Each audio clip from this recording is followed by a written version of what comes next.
inyigisho, inkuru, nyigisho. Ndase kandi kubaramutsa abakunzi ba Roy TV bivanye naho muherereye. Ni Bella Shaka kuri micro za Roy TV, kuri kamera tuko dukorana na Only King abikora neza cyane. Ndamubwira ati big up mu kazi kiwe. Uno munsi nkuko mubimenyereye buri wa kane ndabahereza inkuru nyigisho. Nabateguye rero iyindi nkuru nyigisho igira kabiri. Mbanza kubashikiriza igice cyayo cya mbere. Ndabasavye mutege ugutwi muyumvirize kuko ndazi yuko iza kubagirira ikimazi kandi muze muyimarire n'igice cya kabiri cyayo muze mucumvirize. Inkuru, nyigisho, inkuru, nyigisho, inkuru, nyigisho.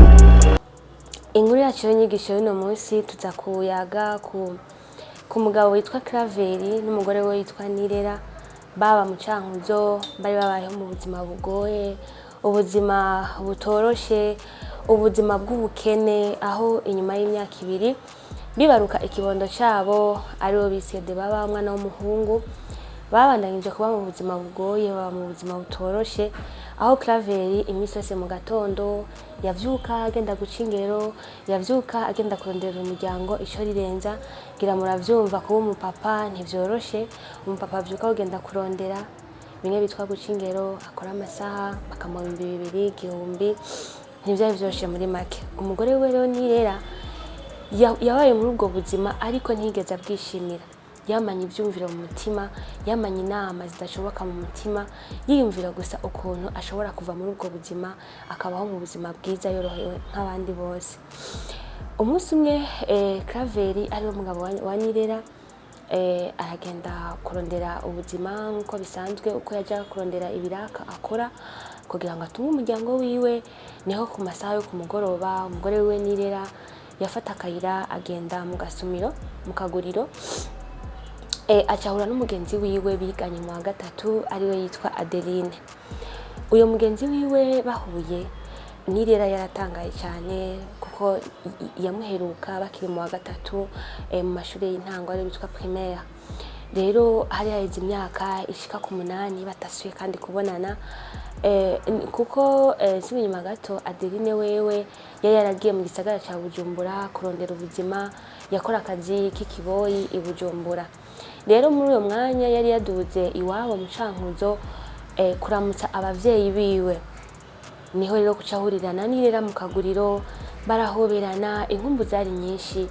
Nirera yabona yuko Adeline asa n'uwateye imbere. Nirera yabona yuko Adeline ikibazo cy'ubuzima cyamaze gucamwo. Niho kucamusaba amuha amakuru yo mu gisagara cya Bujumbura ukuntu bimeze, amwiganire ukuntu yabigendeje kugira ngo ase nk'uko yarasa agere ku ntambwe nk'iyo yaragezeko. Adeline yaragerageje kumuyagira, aramubwira ati mu gisagara cya Bujumbura bimeze ukuntu uko.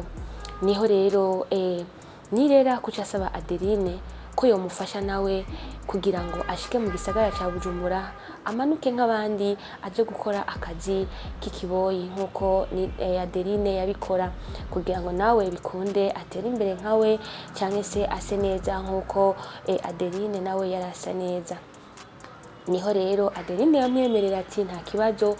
Aca atora agapapuro amwandikira nimero ziwe, aramubwira ati niwaronka amafaranga y'itike uzombwire, nzokwereka ukuntu uzi Bujumbura usange kumutakura, uheze nawe uronka akazi ukore nk'ivyo nkora, byose bizogenda neza.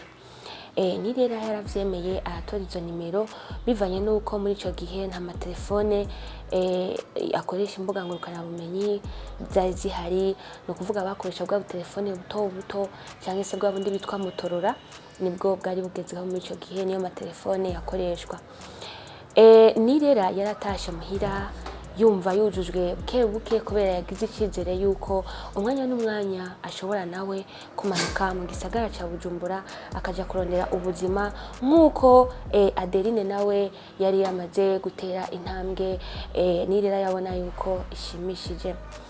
Niho rero Nirera amaze gushika mu rugo arategura ivyo ategura ararangiza. Nuko umunsi umwe Claveri ari umugabo wa Nirera yaravyutse aca musigira amafaranga angana n'1,500 ayasigira Nirera umufasha wiwe kugira ngo arabe ukuntu yiyungunganya kuri uyo munsi ntibaze kubura icyo rirenza. Aca aragenda kurondera ibiraka nk'uko byari bisanzwe, nk'uko yabigenza mu kugira ngo aronke icyo mutungira umuryango. Nirera abonye umugabo wiwe afashe akayira agiye, aca atora ya mafaranga, aca atora n'agapapuro, aca yandika amajambo akurikira. Yanditse amajambo avuga ati: mugabo wanje nagasaga, ndagiye mu gisagara ngiye kurondera ubuzima. Aca agarukiriza ngaho. Rero Nirera ntiyitayeho ku mwana, ntiyitayeho ku bindi, yafashe akayira aca yihereza ibarabara agiye aho bategerera imodoka zimanuka zije mu gisagara ca Bujumbura. Niho rero nta mafaranga yari afise akwiye y'itike yo mushikana mu gisagara ca Bujumbura. Aravuga ati ntaco, ndasaba lift, ayo nza gusigarana arashobora kunshikana. Yagiye asaba lift, kuwabonye wese agira ibakwe, baramunguruza gushika naho ashika mu gisagara ca Bujumbura, yururukira aho bita kuri Kotebu. Rero Claver amaze gutaha ashika muhira, asanga umwana ariko ararira wenyene. Yita mu cyumba, ahamagara umufasha wiwe Nirera, aramubura. Arasohoka araraba hirya no hino, aramubura. Mbese abaza n'ababanyi, aramubura. Muravyumva yuko ntivyoroshe, wari uzi yuko buri gihe utashe mu rugo wakigwa n'umufasha wawe akakwakira, karibu mugabo mwiza, karibu wisange, karibu uruhuke, urarushe. Kuri uwo mwanya rero yumvise umwana aguma arira, niho kuca amutora, acabona agapapuro bashize ku meza, ariko Nirera yari yamwandikiye. Aragasoma, umugabo yaguye hasi yafukamye kubera umubabaro n'agahinda, kuko yaratuye akunda umugore wiwe, nubwo ubuzima butari bworoshe, nubwo ubukene aribwo bwari bubamereye nabi, ariko ibindi byose umugabo yarakunda umugore wiwe, eka nta kibazo bari bafitanye mu mubano, kiretse gusa ubukene bwaje bubitamwo kuva mu ntango y'urukundo rwabo. Rero bimaze kugenda uko, Nirera arashitse mu gisagara ca Bujumbura, niho kuca afata ikinga, abwira uw'ikinga ati nshikana kumutakura, kuko Adeline muribuka yuko nababwiye ko yamubariye ko bazohurira kumutakura, akamusanga kumutakura, agaheza nawe akamurondera akazi k'ububoyi nk'ako nawe nyene ubwiwe yakora. Rero amaze kurira iryo kinga, arashika kumutakura, bamururukiriza kujya mbere. Ati bambewe, reka noreka akanimero meze nakure wa mugenzi wanje Adeline, ndamubwire ko ndi kumutakura, aheze aza ntore maze andonderera akazi, nanje ntangure gukora nk'abandi maze niteze imbere.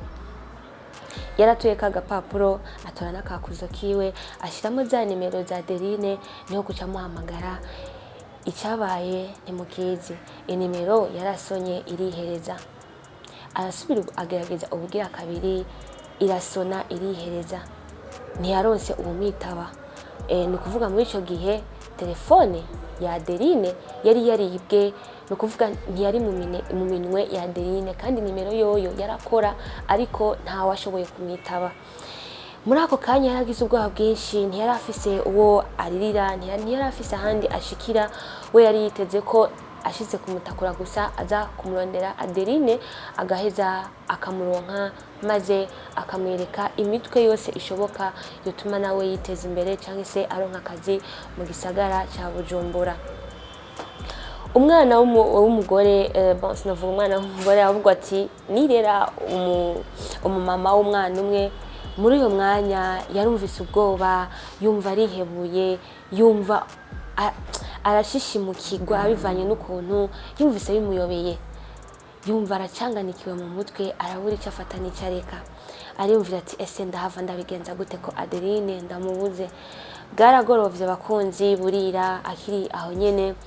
Iryo joro yariraye mw'ibarabara. Bukeye mu gitondo aravyuka, atangura kugenda kunzu asaba akazi k'ububoyi cyangwa se k'ubuyaya nk'uko ubyumva. Niho ageze ku rugo rumwe, arashika, baramwakira, baramwemerera kumuha akazi. Nirera aba atanguye gukora akazi k'ubuyaya mu gisagara cya Bujumbura, aho nyene kumutakura. ako kazi yakaronse aho nyene kumutakura. Mwibuke yuko na Adeline ubwiwe yaba kumutakura nyene, no kuvuga Adeline wewe yaba kumutakura kurya 8, Nirera nawe asharonka akazi kumutakura kurya 5, inyuma yaho bamaze kumururukiriza kumutakura kurya 2. Arahakora ubuzima yatanguye kubamwe yarabwishimiye, yarafungura neza kandi agafungura ku mwanya mwiza, ntiyigeze ararinzara cyangwa se yiribwa inzara. Uyo muryango nawe nyene wari umuryango umeze neza, ntiwigeze umufata nabi ngo abeho mu buzima bushiriritse cyane. Oya, yabayeho nk'umwana mu bandi, ahatangura gusa neza, atangura kubona yuko ati ubuzima ndabona yuko buzogenda neza. Nirera niho amaze kubona ko ashobora kurorera televiziyo, ashobora kubona ubuntu butandukanye, ashobora kurya ivyamwa, arashobora kunywa amata, yabonye ati ubuzima n'ubu, ariko ntigeze yibagira umugenzi we Adeline.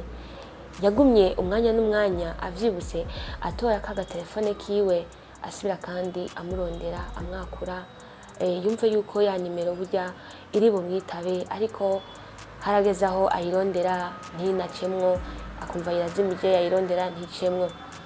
Bagenzi, ntiyigeze acika intege, yagumye ku ntego, aravuga ati umunsi umwe umwanya n'umwanya ndazi yuko Adeline nzomubona.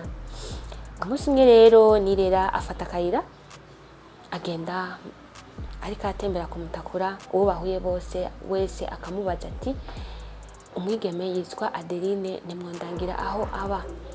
Ariko nta numwe yigeze amenya Adeline ninde, kuko Adeline amaze kugira mu gisagara ca Bujumbura, icambere yakoze yaciye hindura amazina aca yita Queen.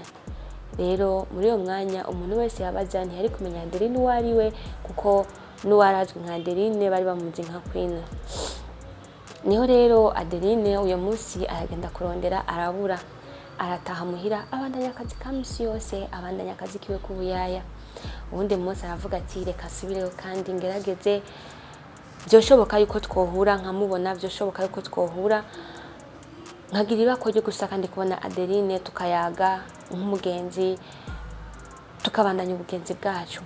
Rero umunsi umwe asura kandi kwihaye ibarabara agiye kurondera Adeline, agera ku rupango aradodora. Ubwo rupango bagenzi niho nyene Adeline yaba, nigo rupango Adeline yakoramo akazi, ariko ni za mpango zo mu gisagara ca Bujumbura abahabangira murabizi, usanga harimo amazu yo gupanga 4 canke 5 canke 3. Rero si umuryango gusa Adeline yakora ko wari ubamwo, ariko hariho n'abandi bahaba bahakora. Amaze rero gushika aradodora, hacaza kugurura umusore yaratuye aba mu rugo rupango. Aramubaza ati murondera nde? Aramubwira ati ndondera umwigeme witwa Adeline. Ariko muri urwo rupango nta Adeline bari bazi, ahubwo bari bazi Queen. Rero aramubwira ati nta Adeline ntaba ngaha, no kuvuga Nirera yasubiye inyuma atabonye Adeline, yasubiye inyuma batabonanye, nkuko yaramaze imisi arondera abura. N'uyo munsi yarahushije kuko niho yarari, ariko kwa amazina yaramaze guhindura, ntiyigeze agira ibakwe ryo guhura na Adeline, kuko yagumye indani nawe yari hanze ku irembo, ntiyigeze bamuha akazi ngo niyinjire. Rero bakunze muko madukurikirana inkuru yacu y'ingisho y'uno munsi, reka ndayigarukize ngaha. Igice ca mbere gihereye ngaha, uwa kane ukurikira muzoronka igice ca kabiri, mwumve ukuntu vyagenze, mwumve Nirera na Adeline mbese n'umuryango we mbega vyahereye he kuri iyo nkuru yacu y'ingisho, mbega bizotwigisha iki.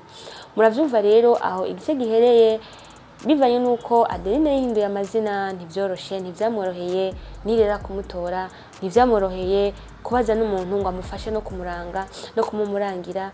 Rero muravyumva ko ntivyoroshe, abigeme benshi barihindura amazina, bakita amazina y'ubunyene, bakita amazina agezweho, bivanye nuko nabo babona ko bagezweho, bagashaka kujana n'ibihe, bagashaka kujana n'ibigezweho.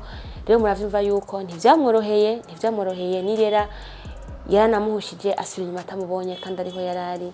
Bakunzi bacu rero ndabakunda, igice cacu ca mbere ikigarukiye ngaho, murindirane igishika igice ca kabiri kugira ngo tumenye ukuntu vyagenze. Yari Bella Shaka, abakunda cyane, abakomeza kubazanira bishasha muri Roy TV. Ndabakunda, utagira subscribe nagire subscribe, commentaire yanyu ndayikeneye, eka na like yanyu ntiyongwa nabi, mugire musangize n'abandi baronka inyigisho nk'izo muronka mukuye mu nkuru nyigisho.